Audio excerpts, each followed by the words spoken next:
Welcome to Off-Grid Christianity, a weekly podcast for those who go or don't go to church and where we can meet and hear from those that have made their faith count. This podcast series is to encourage via conversation and not necessarily change your mind prior to listening. You can contact us as well by email ogc@accessradio.biz, and biz is spelled B-I-Z. That's ogc@accessradio.biz. So please enjoy today's guest, who so far in her journey has been a qualified nurse, foster carer, teacher, event manager and a partnership coordinator on the international stage. Our guest has worked all around the world with different charities, looking after and helping children at risk. Her book, Broken Pieces, is to help those who need hope and that beauty can come from brokenness.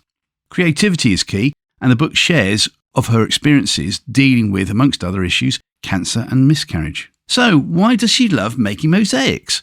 What happens at her mosaic events? What does she mean by raw? What is the raw? What has she learned so far about being a Christian and working in the professional business world? And what has she learned so far about being a Christian when feeling broken herself? All these questions, so little time to answer them. Better meet our guest, and that today is Chrissie Wilkinson. Chrissie, thank you so much for joining us today and for your patience as well. Thank you so much. Where are we speaking to you from today? In Oxford, actually. Oxford, famous for the fact that the council don't like cars. Is that true? That is very true. Yes, it's my pet peeve, actually. Oh, is it? Oh. Yes. It might even be something I'd like the government to change a law on.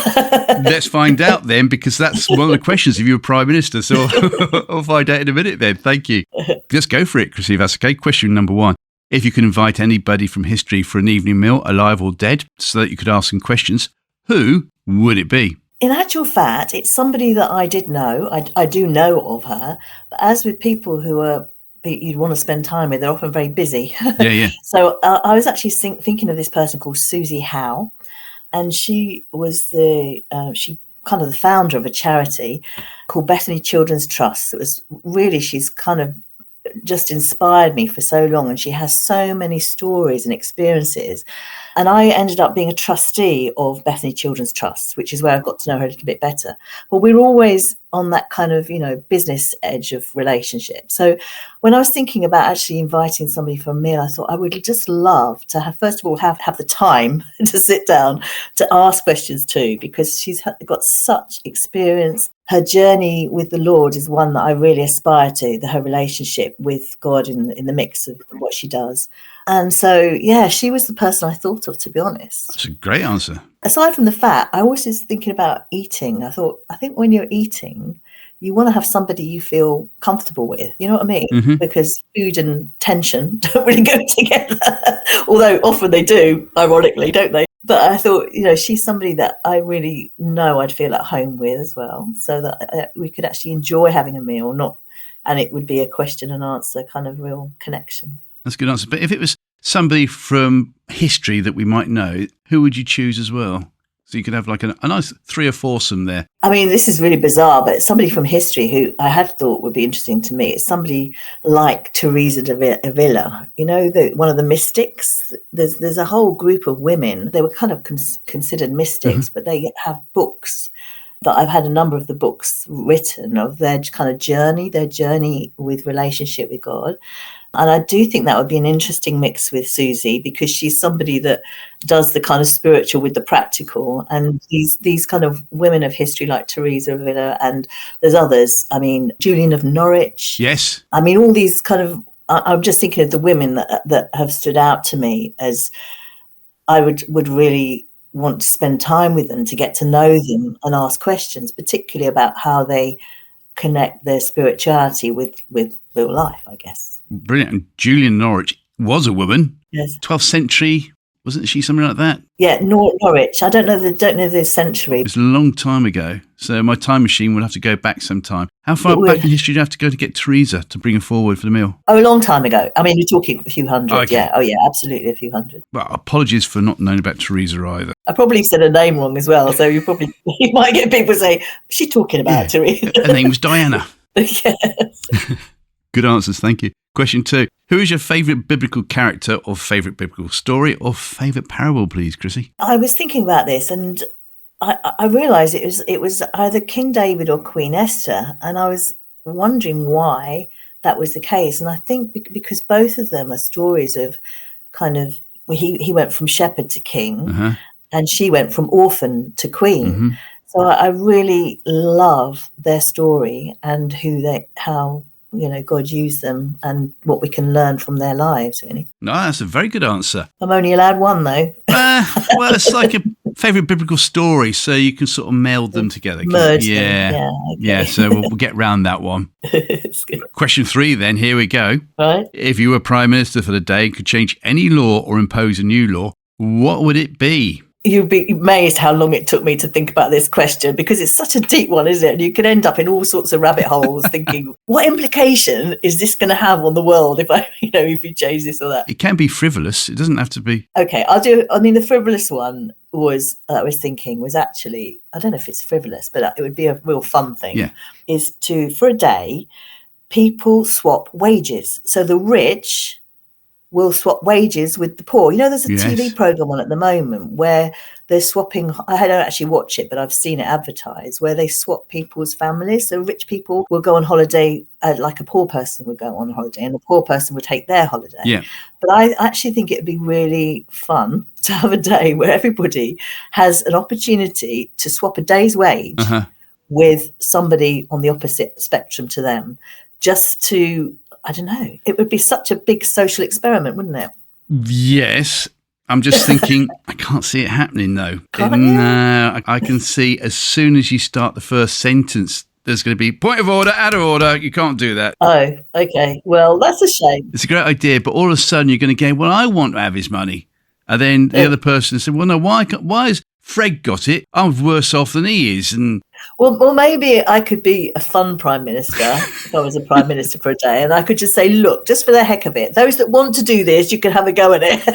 Now, there you and go. And anybody who has an issue with it, forget it. How about that?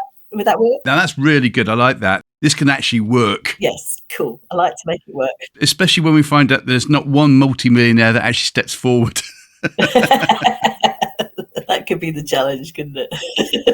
So that's your frivolous answer. A serious answer then? The serious answer would have to be to do with education. Right. Because having been a teacher for a number of years and just seeing children at risk, particularly within the education system, I think personally, from what I know, this is my own opinion, obviously, I do not think academisation is working. And I know that, as I say, from personal experience with friends I know who have been in education, head teachers and so on. Mm-hmm. And there's a phenomenon known as disappeared heads. I don't know if you've heard of it, but there's actually a lot of head teachers who've been in education many years, got a real heart for children who are disappearing. And because the academies have come in, what has happened to these head teachers is hidden because a lot of them sign non-disclosures because they're actually got rid of in such underhand and horrible ways. There's many head teachers that have had nervous breakdowns, that are on the edge, because this chokes me up to talk about it, to be honest. Because I'm talking personally, my sister was a head teacher that totally has been annihilated through an academy experience, because what is the issue? There's no accountability. The academies actually are just running roughshod, and I question their motives. And I think that's what would need to happen with academies is a public inquiry. So the first thing I would do is make a public inquiry. See, it's choking me to talk about it, I can see. Because it impacts kids. It impacts kids. And you're getting rid of teachers and those that really truly have a heart for kids, not just the numbers and the money that's involved, and not just the academics either, because again, the education of most academies now, they get the money based on their results and so on and so forth. So there's so much political stuff goes on there. But in a nutshell, a public inquiry into the impact of academies and what's happened to get them to where they are today. Great answer. I do remember going back, maybe was it 25, 30 years ago or something like that? And I remember the statistics that 25% of all teachers, I think at one time or another, take quite a few weeks off because of stress and mental health issues. So that was 25%. If that was 25, 30 years ago, I'd hate to think what the figures are now. Yeah, so yes, exactly. Public health inquiry on the social standings and the health issues surrounding teachers and what goes on with academies. Yes. You've got my vote on that. Good. Just very disappointed, Mr. Bond, he says, stroking the white cat.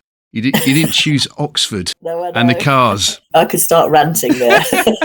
Well, if we've got nothing else to do in the next 45, 50 minutes on the podcast, I'll bring that in. Yeah, you'll know that I'm bored stiff. The answers have been rubbish. Oh, tell me about Oxford then. Tell me about the car situation. Brilliant. Thank you. Question 4. Outside of family events, what has been your most enjoyable day out, Chrissie? Again, it was difficult to pin something down here because the premise was not to do with family events. Of course, so many family events are enjoyable. Yes.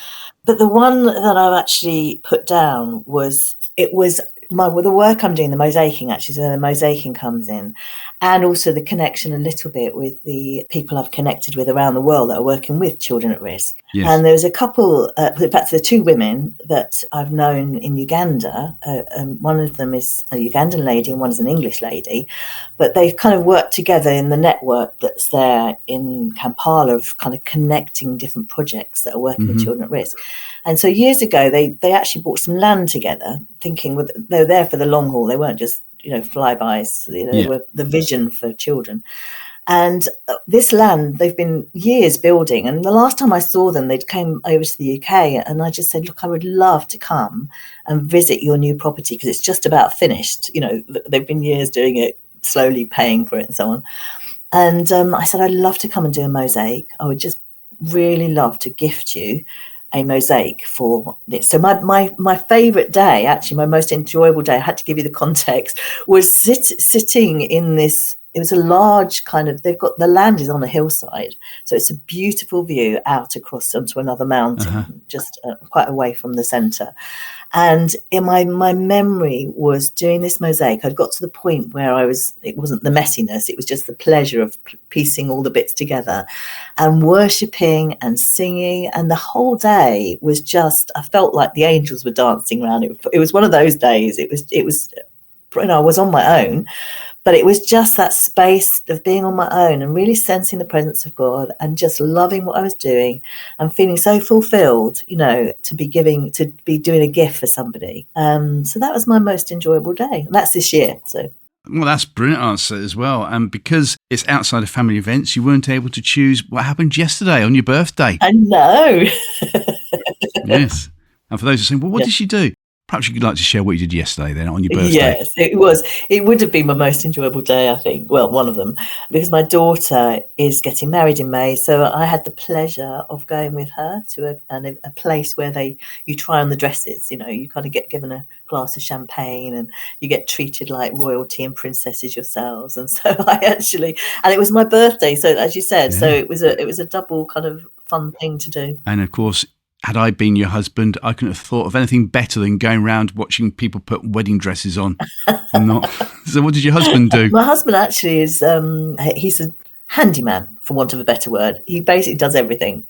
So he's a very well-loved person because people love him fixing things and mending things that people give up on, he will fix it. But what did he do to celebrate the fact that, he didn't go out to look at a wedding dress? He was actually he was doing something for somebody, which he usually does. So, he was able to use work as an excuse. Yeah, so I've got work to do, darling. Okay. Work saves the day. Of course, there must be blokes saying, oh, I'd love to do that. No, it's not. There's some things I think you've got to just keep to the girls and some things you've got to keep to the blokes. I'm one of those. I do think that.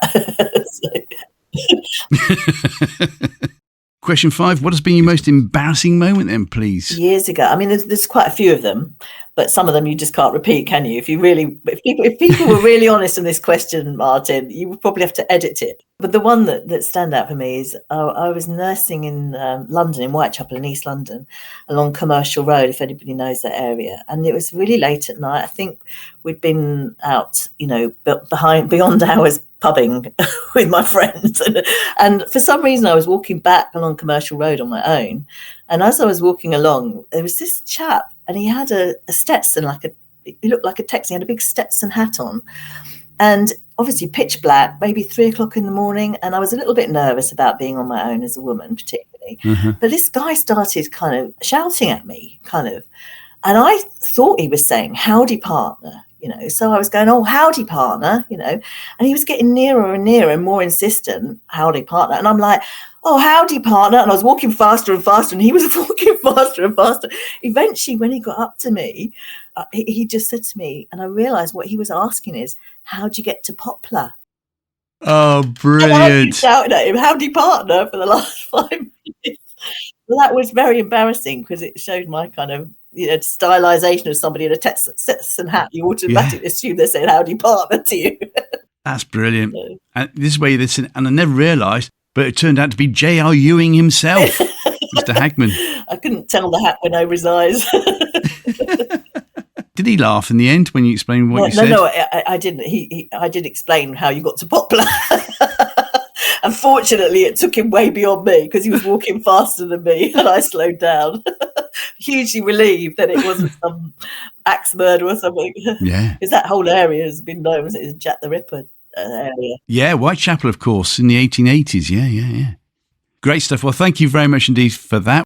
Where should we start then? I mean, you mentioned mosaics. No doubt we'll come on to mosaics. So where did this love of going around the world and wanting to help children who are severely at risk, where did that come from? To start with, I don't think it was a love of going around the world. It's never been a love of going around the world. I think what the connection for me has always been about, children. And at one point, it was actually my husband and I, we had 2 children ourselves. The youngest was 5 months old. And my husband at that time was a civil engineer, working for a big construction company and wondering what on earth he was doing, working his butt off for somebody else and so on and so forth, and bumped into this young guy who had started a charity called Viva Network. And this charity, basically, he'd been I went on a YWAM course as a young, he was only very young, literally, I think in his 20s, he'd spent his kind of inheritance, I think, to go somewhere like Bolivia and work with children. And as a result of him traveling around, he realized that he knew the projects that were going on in the city where he was, but the projects didn't know about each other. So he got them all together and they all introduced each other and realized most of them were feeding the children all on the same day. So that one meeting caused some of them to begin to connect. Well, why don't we do that Monday, you do Tuesday? And they began to be a bit more coherent about what their response to children. Wow. So this guy connected with my husband, and basically, because it grew, this vision, he basically was saying, who in the world is connecting the dots in cities where there's so many good-hearted Christians that want to help children at risk? So many, the mothers that have got, taking children off the streets have got a real heart. Yes. Most of them Christians, actually, who want to bring in children and love them and care for them. But nobody really knows about each other. And he was a very strategic thinker, this chap, Patrick, his name is. He started this charity called Viva Network, Life Viva, because it was in Latin America. And it kind of grew. So my husband then joined him because he said, look, I need a strategic person, because Patrick was a visionary. You know what the visionaries are like, kind of running off all over the place. Whereas my husband, as a civil engineer and being in construction, is a very strategic thinker, get the project done, So we took a huge step of faith. Patrick asked him, would you come and be my number 2? And Patrick said, well, Brian never said no. He basically was open to the idea. And we found ourselves with 2 young children, miraculously, actually, supernaturally moving to Oxford, where it was based. That's why we moved to Oxford. Right. So my connection with the global scene really came out of this meeting this person who had put this in place. And so I went into the office. I hope this is making sense. Mm-hmm. As I went into the first time I met the Viva office where they had their base, Patrick met me. He said, oh, Chrissie, you're an intercessor. You're a prayer. He said, we've got a prayer room here. He said, would you take on the prayer room? And at the time I had this 2-year-old and a baby. And I thought, and I looked in this room and it was a little room, nothing in it. And I thought, well, how, my issue was, how do you pray with a 2-year-old and a baby? And I really began it was like God gave me strategy about making it a fun space. So I made it was like almost a precursor to prayer rooms, the 24/7 prayer. I made it an interactive space. And that began to get even more of the staff that were working there coming in with looking at the world and praying for the world. I had a little squidgy globe we used to throw to the kids and get them praying for countries and things. So the connection with children at risk was all part of this amazing story and journey that my husband and I went on, really. We hear it on and see it on the news, but we don't really know what it's like until people actually go there and come back and tell us. Yeah. So how bad is it wherever you've been regarding children at risk? I think this is one of my saying, you become what you behold, or whatever you behold, you become. Mm-hmm. And I think there's two ways of looking at children at risk. You can look at it through the grid of this is horrendous. There's so much corruption in the world. Again, this gets me choked, you know, because there is so much corruption, and children are the ones that actually miss out. The next generation actually this isn't so much about children. This is actually about just having a generational mindset. This is about the next generation and what they're coming into. So although we say children, we're thinking actually there's a whole generation here that are at risk potentially because of the different decisions of governments and the poor choices of how money is spent or education, so on and so forth. So when I look at different nations, you can look at, say, a lot of the African nations got really hit by the AIDS, for example. So you had a lot of child-headed households. In Asia, I mean, I'm very generalizing. In Asia, it's often the sex trafficking actually seems to be. So I'm very broad brushstroke saying wherever you go in the world, you see the evidence of corruption that's gone on that then causes children to be at risk. So what I've tried to do is when I've gone in places or had an opportunity to go somewhere is look through the grid of what is the good news here, what is being done here that can be duplicated or can be in some measure, you know, be a voice that will bring hope for this generation and to mobilize people to get on board with helping. So kind of, again, I don't know if that's answered your question fully because it's really hard to say what I found there because everywhere I've been has been different with the needs of children. But at the end of the day, when you're dealing with a corrupt world system, there's going to be, you can find it wherever you look, unspeakable things, unspeakable actually. Like I say, it chokes me. But I have to keep my eyes on beholding the good because that's what I want to become and that's what I want the networks or the projects to be becoming something that's an example of what can happen when you get people that really believe in a God, actually. I mean, other than God, but God, it's a hopeless situation, actually, because it needs some very serious supernatural intervention. I was going to ask you on that because going to different countries, different faiths and things like that, how were you accepted being a Christian? Let's face it, you don't keep it under a bushel. How do they treat you? What's interesting is that, well, a lot of the projects in many of the continents, they are Christian projects. So in one sense, it's a little bit of a Christian bubble in that respect. But it's what they're providing is often an alternative to what the government is doing, because sometimes the governments are doing nothing.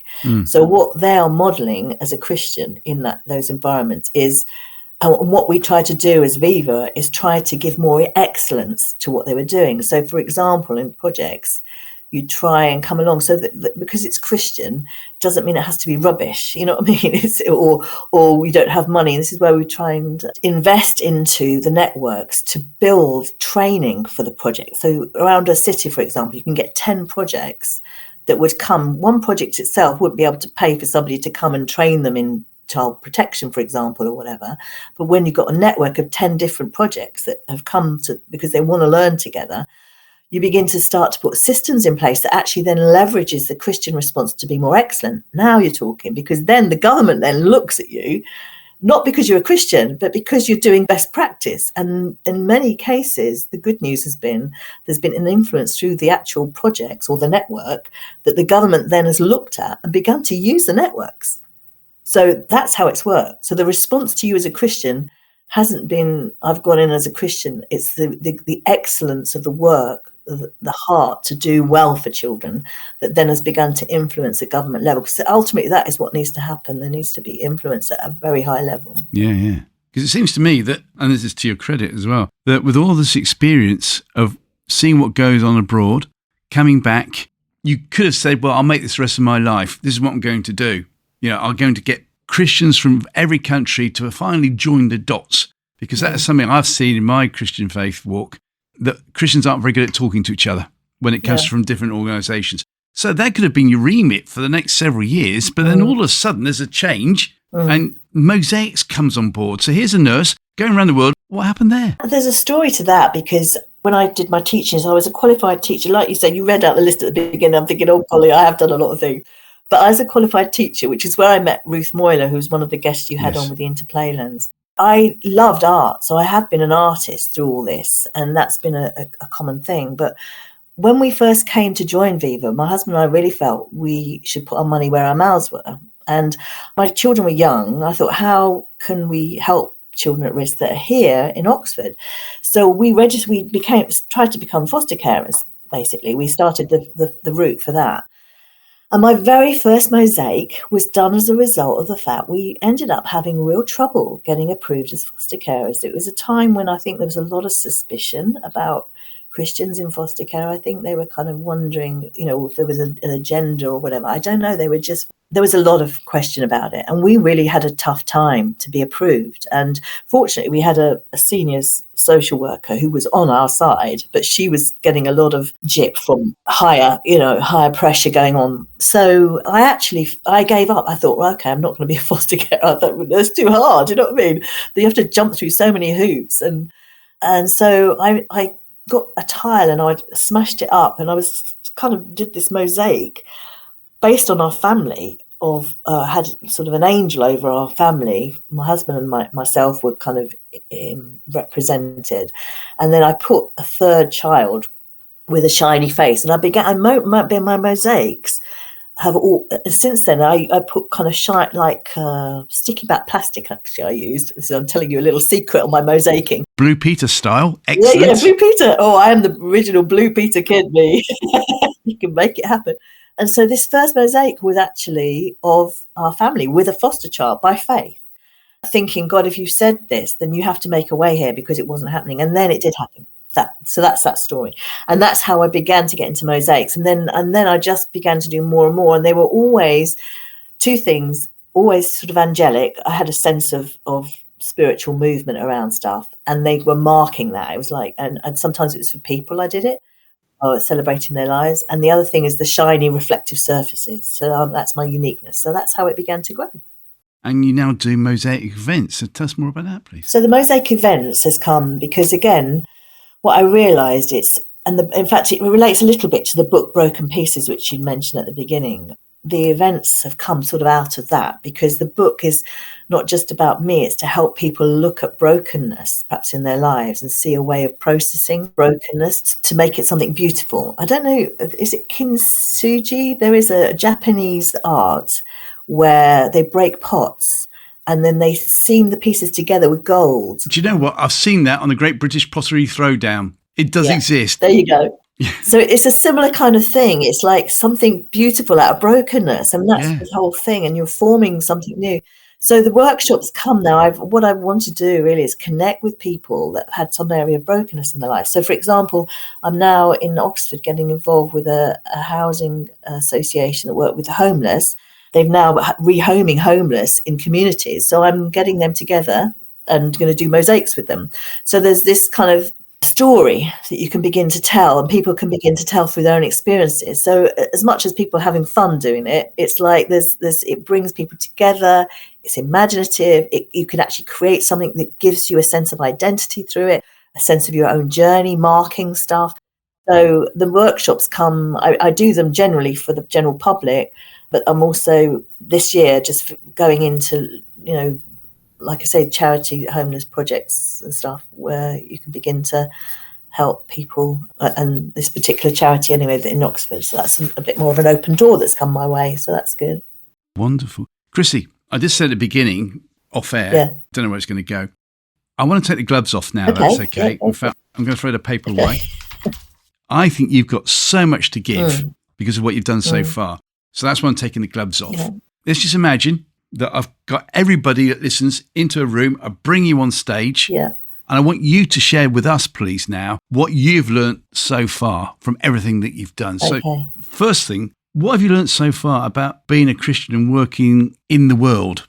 The biggest thing, and actually this will tell the story of the Raw, because the biggest thing has been the love of God.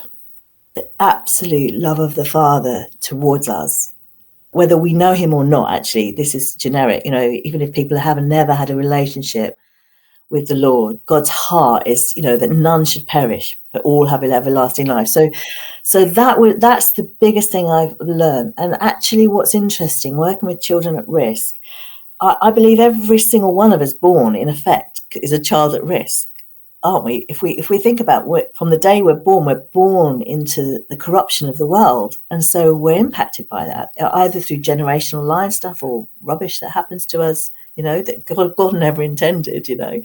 What happened, which really brought it home, the love of God, was I had an opportunity in 2004 to go to the Lausanne Forum for World Evangelization. Now, there's a big mouthful, but basically it was started by Billy Graham. It's called Lausanne because it was started years ago. And the idea was that every 10 years you gather global church leaders to come and look at the next 10 years, basically. So and this was at Viva. So I was at Viva at this point, and we had an opportunity because we were a global charity connected in with lots of people. We got invited into the mix of this big forum.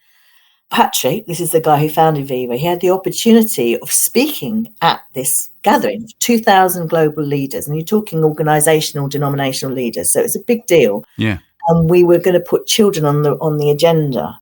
What happened then is I knew Patrick's moment was going to be, we did a video of children at risk, etc., and the good news of what was happening. But Patrick's main thing was, to say, look, when Jesus was with the disciples and the disciples began shooing away the children, Jesus was, the word is used very strongly. He was furious, actually, the original Greek, I think it is. And so Patrick's opening line was going to be this: Jesus was furious because Jesus was saying, this is the kingdom here, and it's something that's missing the disciples if they don't realize how important this generation or whatever it is. And so we were in this auditorium, 2,000 key leaders, and Patrick got on the stage. And as he stood there, we saw the video, and then his opening line was, Jesus was, and on the word furious, there was this massive sonic boom. All the lights blipped, all the stage lights went, the big screens that were there disappeared, and you could have heard a pin drop. And that was when I first heard the roar from heaven.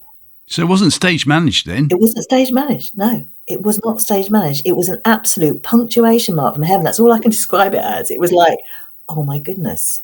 I felt it so strongly that it's like Father's heart. It was like he'd had enough, you know what I mean? It was like, enough. Pay attention here. Pay attention, church leaders. This is a generation that unless we begin to look at this next generation in 20 years' time, they're going to be adults. So this is why when you're asking me to speak to those listening right now, every single one of those are now adults. But at some point they were a child and could have had the opportunity to know much younger in their lives the goodness of God, the truth of God, and so on and so forth.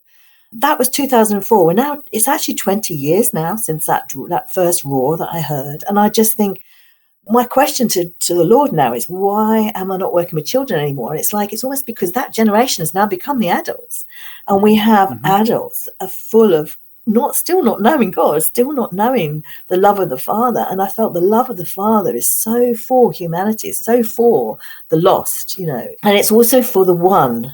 Because that's where in the foster care, this is what I've learned. Although it's the big picture stuff, 2,000 church leaders, it was me sitting as a foster carer with one little boy who had been so damaged he was 6 or 7 at the time.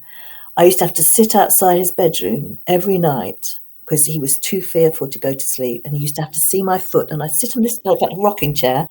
And I used to have to show my foot because he was terrified. And I remember he was an angry.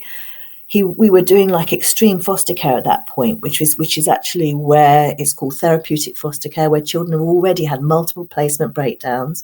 They're beyond being fixed, and you are literally dealing with the fallout of messed up lives. And he was so angry, and he would swear at me every night, calling me all the names under the sun. I mean, literally. And this particular night, I was sitting on this armchair and I began to weep at the revelation of the love of the Father for the one. That Father loved this little lad And I felt every child that came to us got a place in our hands just to love as much as we could, to show the love of the Father. But that God's love is so much for each one of us to be reconciled to knowing we're loved, So that's the big thing I would say. And this little boy, like I say, I wept. And I felt Jesus just showed me this is how much, when he died, that's the level of love he had for us, because we're all messed up. We've all done wrong. But God's love is so forgiving. So like this little boy, you could look at him and the schools looked at him and everybody else looked at him and had kind of written him off, and he was they called him feral. But yet actually the love I felt for him was phenomenal. And it was a love that God gave me for him. And so it's the macro and the micro. It's the big picture. It's the small picture. So what I feel God has given me an incredible privilege of seeing both, having the privilege of seeing at the global level, but also feeling at the one level that it's not just statistics here. It's the one that you sit in front of and you have living in your home with you, who is so angry and hurt. They're swearing, they're angry, and you have to learn to act counterintuitively and all that goes with foster care. And anybody who's a foster carer who maybe listen to this, they will know what I'm talking about. It's the toughest thing to do, to love children for whatever reason and needing homes and love. Do you know what I love about what you've just shared? The fact that we could have gone on the macro, we could have talked about the world and what you've learned from that, and immediately you just come down and pointed it to just the one. Yeah. And so often we get very complacent and thinking, we've got to go for the big picture. Yeah. And I suppose in some ways, because, but you're living in Oxford, that's easy. Oxford, you think of the dreaming spires and Morse. And, of course, my heroes, the Inklings and everything else like that. Oh, yeah. So you've got Oxford. Christianity isn't needed in Oxford, surely. It's money belted. It's all there. So what have you seen on the smaller picture? Haven't been to the big picture. What have you seen in the smaller picture and what's going on in Oxford now? And what can they learn from you? Yeah, I think it's so interesting about Oxford because the world comes to Oxford, actually. I mean, we've had people staying in our home. We opened our home to students at one point. So we had quite a few overseas students coming. And you've got an influence as a Christian in Oxford to really, if you're fortunate enough to live in Oxford and have a house, just to be open to the tourists that come every year. You've got two very different, flows of people. You've got all the tourists that come from all around the world, and you've got all the students that come in from all around the world. So it's almost a very transient place, really. It's a complex question you've asked, really, as a Christian. Because of the overwhelming nature when you look at the huge issues, I just know that I'm not God, but God will use who I am in what's in my hands. And so it's what's in my hands. So for me, it is the art stuff. It is looking at who's around that I can do art with and where the doors open for me to do the local stuff, like with the homeless. There's, there are homeless in Oxford, believe it or not. So there's charity work in Oxford, the homeless. So as somebody who is of faith, my whole journey is doing the stuff that doesn't count to God. Because like you say, you could think you're doing the best thing in the world, working with children at risk and working with the millions, maybe. But unless God has called you to do it, it's wood, hay and stubble. Do you know that? And so I know that.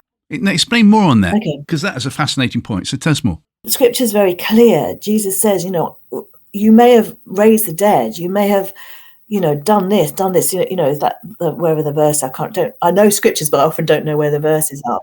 But Jesus said in that, didn't he? Oh, it doesn't matter if I will, on that day, I didn't know you. I will turn and say, I don't know you. So for me as a person of faith, my heart is to keep in the presence all the time, knowing the presence of the Lord in my life.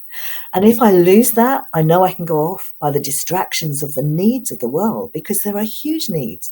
And we can be deceived into thinking I don't want anybody listening to this thinking, now I've got to go and work with children at risk. No, if your calling is to work with children, absolutely do what God is calling you to do. But Father doesn't want us to be, Jesus is the Savior, not us, All he calls us to do is be obedient in what he's given into our hands. And it can be the very small things that we think are insignificant when we compare ourselves to others.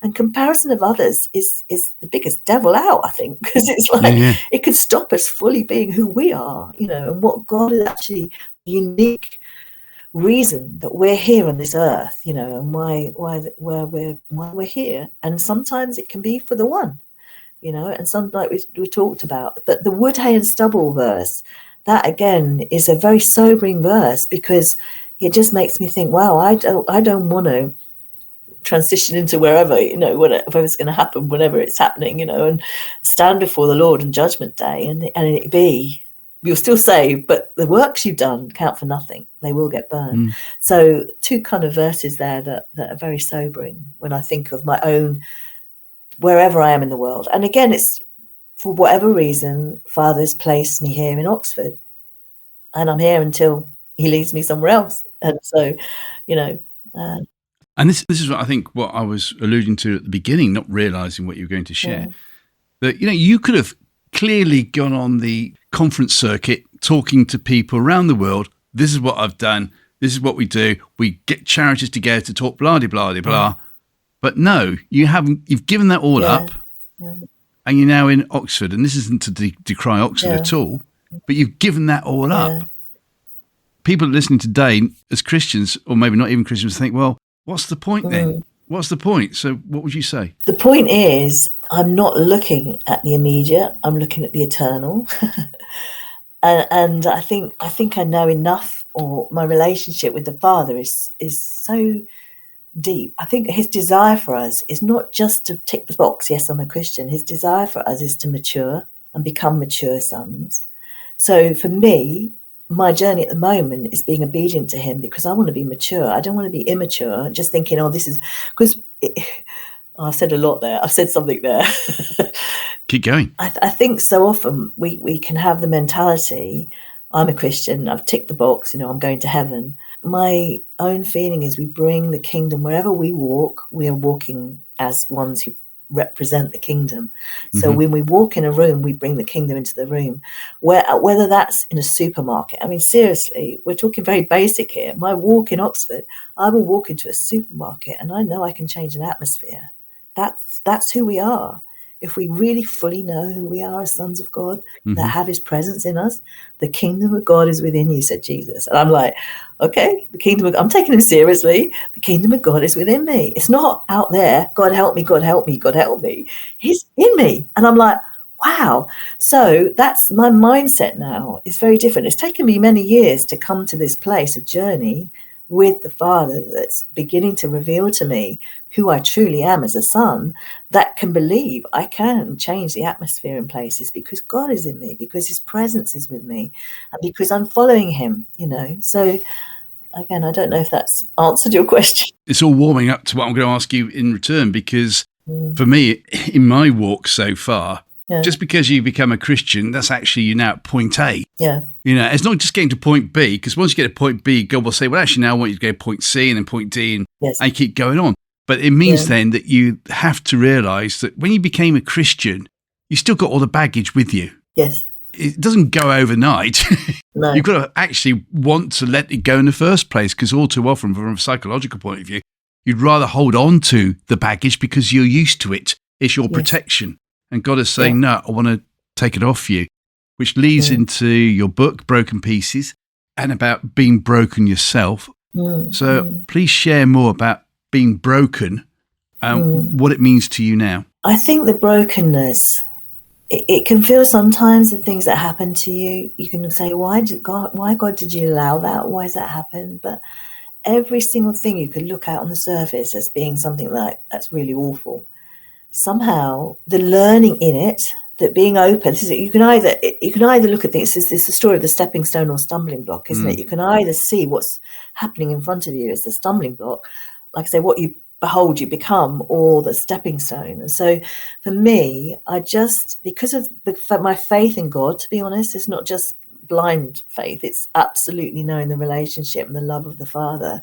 I know that whatever happens to me, I'm turning my face towards the Father and saying, okay, what happened there? And it's not, I don't do any blame stuff. I just know his goodness. I know, okay, whatever, there may be consequences of stuff I've done that's causes whatever, because that often is what goes through our minds, isn't it? Why do these things happen? Yeah. But I think for me, I overcome that by looking at, okay, how can I change in this? What are you showing me? So the brokenness, every single story in that book, there's like glory. They're glory stories, actually, because of how I've come through them with and in relationship with the Father. Because without him, I wouldn't be here. Really, I wouldn't be here, because that's the truth. Because some of them were too tough, But because what it did was it kept turning me into him. Yeah. So the brokenness angle is, I think Father really uses. I don't believe he ever causes the stuff to happen. I think the stuff is the consequences of living in a corrupt world. But he's brought us into faith in Jesus that can bring us out of corruption as ones that can shine as lights in the earth. And that's where I feel almost the less I am, the more I kind of die to myself. I mean, again, that's all the Christian calling, isn't it? To die to yourself. The more we do that in those tough times, the more the glory comes. And there's so many glory stories. I mean, that's the book really, is a little bit of that. The more those things I've shared, is like I died to myself having cancer. Well, okay, it's a death. You're facing death, really. Yeah. It's death or life. It was such a defining thing. And I thought, well, actually, I want life, but I'm dead anyway every day. So there was a whole process of stuff going on with each story, which I share a little bit in the chapters. The number of times I've said to Christians and been ridiculed for it because they don't understand die to self. I didn't understand what it was. As far as I was concerned, yes, God, I'll do this for you. And I did, I put everything down and went for it. But I didn't fully understand what die to self meant. And I just get the feeling that this is me personally speaking, and I'd like you to counter it or whatever. But in the Western world today, in Christianity terms, it's more a feeling of, well, I've got my calling card. I've got my airfare ticket to go to heaven. I know that I'm going to get through. I might not be in business class. I might just struggle to get in the cattle class, but I'm in. And as if I've done the occasional job for God and everything else like that. So as if that is the main thing these days. Yeah. What do you think? I kind of alluded to it earlier a little bit. I think our purpose of being here on earth is to mature as sons, to truly know who we are. I think it's a shame when we only have the mentality, I've got my ticket to heaven, because we miss out on what we could become. And we only get to live on this earth once. And I really believe God's put us here for a purpose to become something here that will be what we are in heaven. I mean, there's parables, aren't there, in scripture that allude to that? Through the people who are given the gifts, they're given the talents, Yes. We're given the talent, we're given gifts to be in relationship with him. And it's like Father saying, what are you doing? What are you doing with what I've given you in the faith of my son and in what you can become now as a new creation being? What are you doing with that? And then you begin to look with hope. You begin to see, actually, I could be like Jesus. Hello. This is a purpose. This is the purpose of us being here on the earth, is to become Jesus. We're his hands and feet. We are becoming Christ-like. But the only way to become Christ-like is through that death to self. So that's where I totally agree with you. We're called for so much more than just the ticket for dying. I mean, I don't want to, obviously people, once we've received Jesus, I believe there is, God has, we're Christians, but I'm just saying there's so much more. I think there's baby Christians. There's Christians that never have matured to the level that God wants us to mature. And I actually, in these last year, I would say, I feel like I have come to a blank page where I feel like I know nothing in all my years of my Christian walk and all that I've experienced and the beautiful people I've met. I'm literally at a place now where I have a blank page in front of me and I'm looking at my Father's face and I'm saying, Father, I feel like I'm just learning. I'm just beginning to learn what it is to be a son in the earth, to be one who is your child, who can represent you in terms of governance, in terms of connection with just like Jesus, just like Jesus. So I look at Jesus' life and thinking, I can be walking in, and if he only ever did what he saw the Father doing. And I'm thinking, God, I want to see what you're doing. I want to see. I don't want to just hear your voice anymore, because for years I was, into the prophetic movement and stuff, and I am prophetic, but I'm looking at the face of the Father and thinking, I don't know how to really see you. What is that? I'm like, no, I'm asking, Father, and beginning to journey into that, yes, to become like Jesus, because Jesus only did what he saw the Father doing. So I'm like, well, we're called to be like Jesus. So I think to study the life of Jesus and see who Jesus was, and think, actually begin to have faith. That's why we're here on earth, to be like him, to be shining lights like him. And Jesus said to do the greater things. Hello. It's like, that's exciting, isn't it?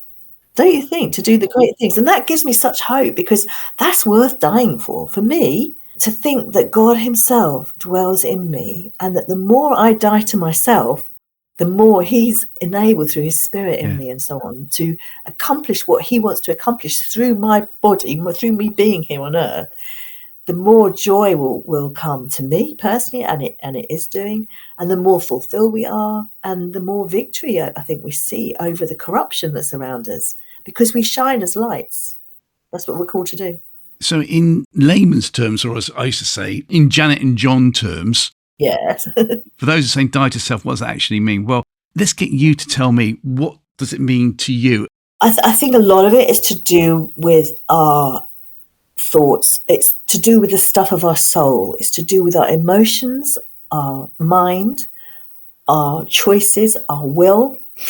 It's all the gateways of the soul, almost, because for me, sometimes I have to choose how to think. I'll give you a break. Let's earth it, Janet and John. Let's use the example of husband and wife, for example. That's a common one, isn't it? We're all in close relationships where we can get really irritated with each other, and we can end up in habits of habitual ways of thinking. Now, in my walk with Jesus, I'm being challenged. Actually, Chrissie, that isn't like me. How you're thinking right now about your husband isn't how I think about him, So I will die to my own self and my own irritation, or my own anger, or my own whatever it is that's come up that is not godly, that has not a reflection of Jesus. And I will turn my face into the Father, and I will literally breathe him in, almost breathe God in, to transform the way I think about somebody, whether it be my husband or whoever might have irritated or got under my skin. And that changes my attitude, and that challenges my attitude, because then I'm asking myself questions, and I'm confessing and repenting before God, so that I don't want to have corruption in me. Because I think sometimes in our soul realm, at those gateways of our emotions, there's corruption there. There's wrong ways of thinking that don't help us to become sons, but they're habitual things, and we have to begin to face those habitual things and listen to the still small voice of Holy Spirit when we're convicted about stuff, to say, actually, God, I really do want to deal with that, and I want to die to self. That's dying to self. When I say, okay, that's enough of that now. Come on, Chrissie. Pull yourself up. Let's change the mindset. Let's change the tape in your head that says something this way to another way. And then that's very practically what I would do. Of course, there's a big difference here, though, between we're taking Mr. and Mrs. Janet and John here. Yeah. If John was abusing his wife, Janet, there's a whole big difference there between dying to self on that. Yes, absolutely. Yeah, well said. Yeah, I'm glad you pointed that out. Yeah. Because that's a total new ball game. It is. Of course, and if that is happening, then we're really sorry to hear that. Yes, totally. Go and see a solicitor. Go and see somebody. If it means both of you go both of you. But we're talking about other issues here as well that come into play on die to self. Yeah, no, I'm really glad you said that. That's very good. Yeah. Well, we're running out of time. We've mentioned Raw. What are you doing in Oxford these days then, so people can come up to date, and then they can then go and look at your website, obviously, to see more? So the website is like the shop front, if you like, of the different things I do, because I kind of have a lot of different creative projects. So I'm actually, the Interplay Lands has been on that, because I've done a little bit of that, of helping people build them and so on and so forth.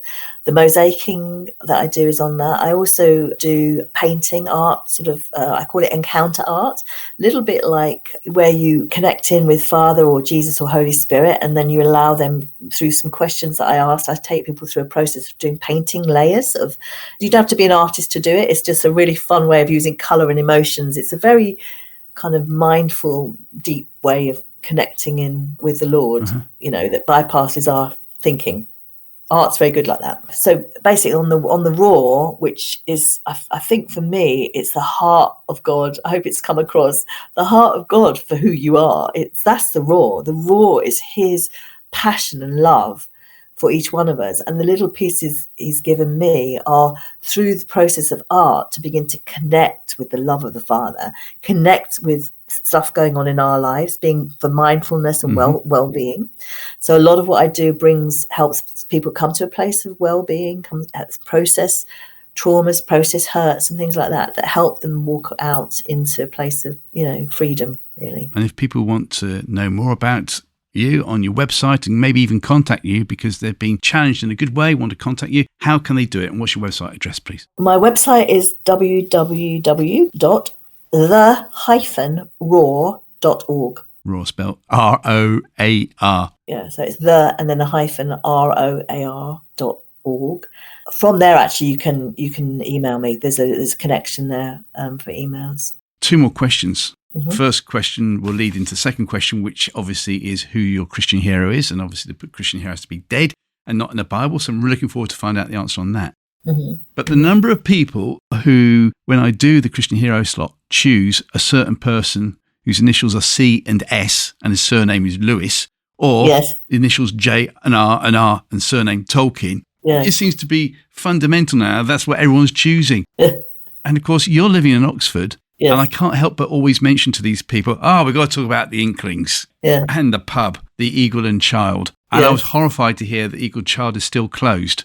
Yeah, it was bought by some. So what we're going to do about it, what can we do to open it? Because people don't realise just how I think it important it is from a Christian point of view, because that's where they would go, not just only to talk about, here's the latest story written about a hobbit or whatever. I certainly learned in my Christian faith to discuss over a pint while I was feeling sort of rubbish or whatever, or what can we do? To me, it's a crying shame that the history of where C.S. Lewis, J.R. Tolkien and all the others that form the Inklings, that pub is closed. So what have you heard about it reopening? The last I heard was it has been bought by somebody who has every intention, reopening it.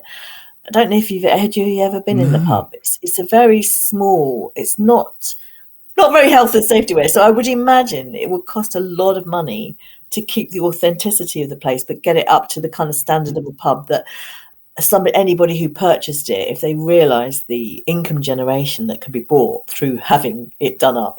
So I'm sure that's not been lost on people. I do not know who it is that's bought it, but I do know that they are intending to open it. Brilliant. But it needs to be done up. So. And the spin-off of that, from a financial point of view, Charlie Lager's beer, it's Aslan Ale or Fawn Bitter and all that. Endless. Yeah, the commercialisation.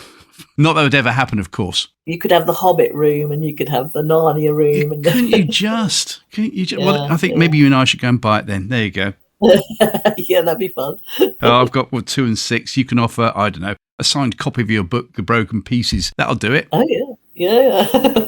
Love it. All it remains for me to say is, Chrissie Wilkinson, who is your Christian hero, please? I've chosen him because he sums up many heroes I have that are alive still, that I can't mention because they're still alive, who are the nameless, faceless ones that are working because of the heart for children at risk, that are absolute champions. And it's George Muller. Yes. Bristol, there you go.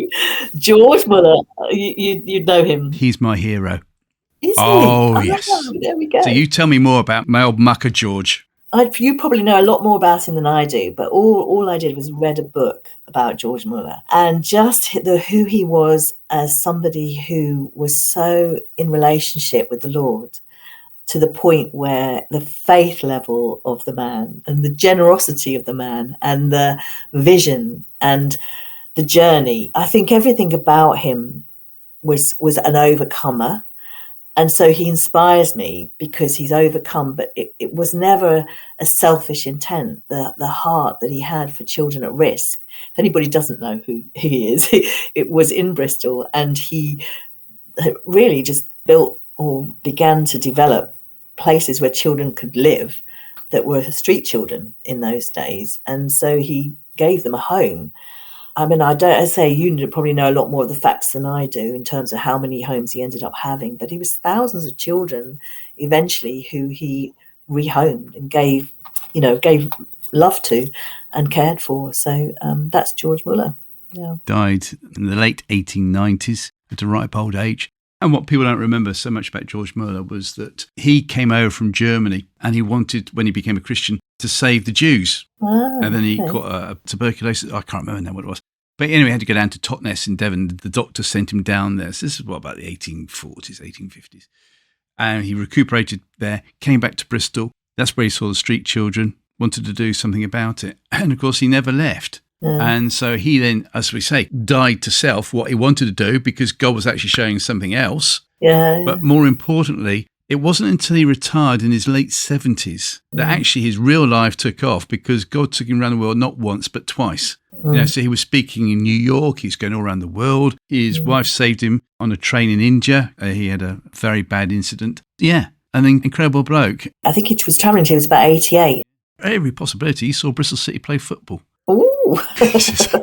You do bring everything back to football. Yeah. I might have been making that bit up, but yes. And the other thing was, and this is for people to be encouraged by, you might have been praying all your life for somebody to become a Christian. And George Muller prayed all his life for his 6 friends that he had back in Germany, because that's where he came from. And as he was nearing his deathbed, 5 of the 6 had become Christians. The 6th one hadn't. And I think that really upset him. And when he died, the 6th person came to his funeral in Bristol and became a Christian. Yeah, I love that. You might not see it in your own lifetime, but look what happens as a result. Yeah, so beautiful. That's faithful. George Muller, great man. Well, thank you for ending up on that. That's chuffed me to bits. Thank you also for explaining die to self, because that is an expression that seems to be cropping up more and more now. So, Chrissie, I wish you well for the future. Where are you going as far as where you think God's taking you over the next few months and years ahead? The Raw as a kind of business, I mean, my vision is to, have income coming in that then can support the various champions. Like I say, the nameless, faceless ones who are also my heroes, why George Muller is the person I've chosen. They're doing virtually what he's did, now in various countries in the world. My heart is to be having an income stream that's coming in. That's not why I'm doing it, but just that it will become a business that will prosper. And the business really is only at a very early stage, to be honest. It's only in the last probably 12 months I've started doing this. But it's tied up with the Raw very much, and a sense of permission now I sense from the Lord that I can do this now. Yeah, appreciate if people think of me, hold me in your hearts to see a release of things for these other champions around the world that are working with children. And now that you've got your little baby girl married, or to be married in May, the time is yours. Yeah, that's true. Well, I don't know about that. Yeah, let's see what happens on that one. Chrissie, thank you so much for joining us today. It's been brilliant. Thank you so much. Thank you. Cheers, God bless. Next time on Off-Grid Christianity. I've noticed this in the church too. The church is not immune from it. That since the decline of Christianity in the West, I'd say, by the way, when we talk about the decline of Christianity, always got to say in the West, because Christianity in the rest of the world is increasing. Oh, that's interesting. I think of 17 countries where Christianity is declining, 16 are Western, what we would call Western. The 17th being? I don't know. I wasn't there for the lecture, so I just heard the stat. Antarctica, most probably. Yeah, Antarctica, it's not doing so well. In those penguins. The penguins are resistant. Yeah. They're very resistant. There's a particular feature to the landscape in the West, but Christians and Christianity seem to be declining in numbers and in attendance and in political influence. And so there's an element of anxiety about that. And I want to actually say Christians shouldn't be so anxious, actually, because we've got something quite positive and non-anxious to say about politics. So please join me in the next episode of Off-Grid Christianity with special guest Michael Jensen. Until then, cheerio.